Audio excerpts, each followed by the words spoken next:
ಅಯ್ಯಪ್ಪ ಸ್ವಾಮಿ ಪೂಜಾ ಸಮಿತಿ ವತಿಯಿಂದ ಪ್ರತಿ ವರ್ಷದಂತೆ ಈ ವರ್ಷವೂ ಸಹ ದೀಪೋತ್ಸವ ಕಾರ್ಯಕ್ರಮ ವಿಜೃಂಭಣೆಯಿಂದ ಜರುಗಿತು. ಸ್ವಾಮಿಯನ್ನು ಉಪ್ಪಳ್ಳಿಯ ಪ್ರಮುಖ ಬೀದಿಗಳಲ್ಲಿ ಮೆರವಣಿಗೆ ನಡೆಸಲಾಯಿತು. ಸ್ವಾಮಿಯವರ ಉತ್ಸವ ಮೂರ್ತಿ ಸಾಗುತ್ತಿದ್ದ ರಸ್ತೆ ಅಲಂಕಾರದಿಂದ ಕಂಗೊಳಿಸುತ್ತಿತ್ತು.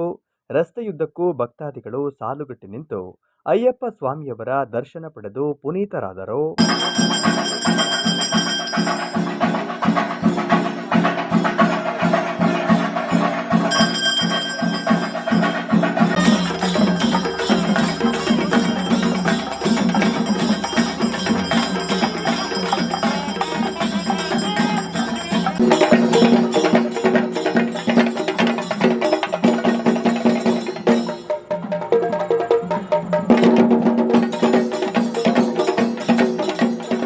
ಒಟ್ಟಾರೆ ದೀಪೋತ್ಸವ ಕಾರ್ಯಕ್ರಮ ಭಕ್ತಿಯ ಜೊತೆಗೆ ವಿಜೃಂಭಣೆಯಿಂದ ಜರುಗಿತು.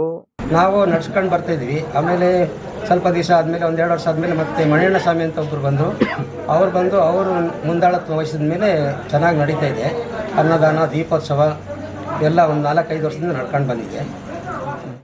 ಕಾರ್ಯಕ್ಕೂ ಉಪ್ಪಳ್ಳಿಯ ಗ್ರಾಮಸ್ಥರು ತುಂಬ ಅದ್ಧೂರಿಯಾಗಿ ನಡೆಸ್ಕೊಳ್ಳುವಂಥ ಶಕ್ತಿ ಕೊಡಲಿ ಹಾಗೂ ಇದರಿಂದ ಎಲ್ಲ ಹೃತ್ಪೂರ್ವಕವಾಗಿ ಅಯ್ಯಪ್ಪ ಸ್ವಾಮಿ ಅವ್ರಿಗೆಲ್ಲರಿಗೂ ಒಳ್ಳೇದು ಕೊಡಲಿ. ಇಡೀ ಗ್ರಾಮಸ್ಥರಿಗೆ ಕೇಳ್ಕೊಳ್ತಾ ಇದೇ ರೀತಿಯಾಗಿ ವರ್ಷವೂ ಸಪೋರ್ಟ್ ಮಾಡಿಕೊಂಡು ನಮ್ಮ ರಾಮೇಶ್ವರ ದೇವಸ್ಥಾನ ಉಪ್ಪಳಿಸಿ ಅಯ್ಯಪ್ಪ ಸ್ವಾಮಿಯ 38ನೇ ವರ್ಷದ ದೀಪೋತ್ಸವಕ್ಕೆ ಎಲ್ಲರೂ ಭಾಗಿಯಾಗಿದ್ದಾರೆ. ಅವ್ರಿಗೂ ಸಹ ವಂದನೆಗಳು ಹೇಳ್ತಾ ನಂದು 19ನೇ ವರ್ಷ. ನಮ್ಮ ಗುರುಸ್ವಾಮಿಗಳು ಚೆನ್ನಾಗಿ ನಡೆಸ್ಕೊತ ಬರ್ತಾ ಇದ್ದಾರೆ. ಅವರಿಗೆ ಸಪೋರ್ಟಾಗಿ ಈ ವರ್ಷ ಮೊದಲನೇ ವರ್ಷ ತುಂಬ ಅದ್ಧೂರಿಯಾಗಿ ಮಾಡ್ತಾ ಇದ್ದಾರೆ. ಮತ್ತು ನಮಗೆಲ್ಲರಿಗೂ ಎಲ್ಲ ಕಲೆಕ್ಷನಲ್ಲೂ ಸಾಥ್ ಕೊಟ್ಟಿದ್ದು ಮಣಿಯಣ್ಣ ಸ್ವಾಮಿ ಅಂತ. ಅವರಿಗೂ ದೇವರು ಒಳ್ಳೇದು ಮಾಡಲಿ, ಮುಂದಕ್ಕೂ ನಮಗೆ ಸಪೋರ್ಟ್ ಮಾಡ್ತಾ ಬರಲಿ. ಮತ್ತು ಉಪ್ಪಳ್ಳಿ ಗ್ರಾಮಸ್ಥರು ತುಂಬ ಸಪೋರ್ಟ್ ಮಾಡಿದ್ದಾರೆ. ಅವರಿಗೂ ಒಳ್ಳೇದಾಗಲಿ. ಮತ್ತು ನಮ್ಮೆಲ್ಲ ಸ್ವಾಮಿಗಳು ತುಂಬ ಕಷ್ಟಪಟ್ಟು ಕೆಲಸ ಮಾಡ್ತಾ ಇದ್ದಾರೆ. ಅವರಿಗೂ ಒಳ್ಳೇದಾಗಲಿ ಅಂತ ನನ್ನ ಮಾತು.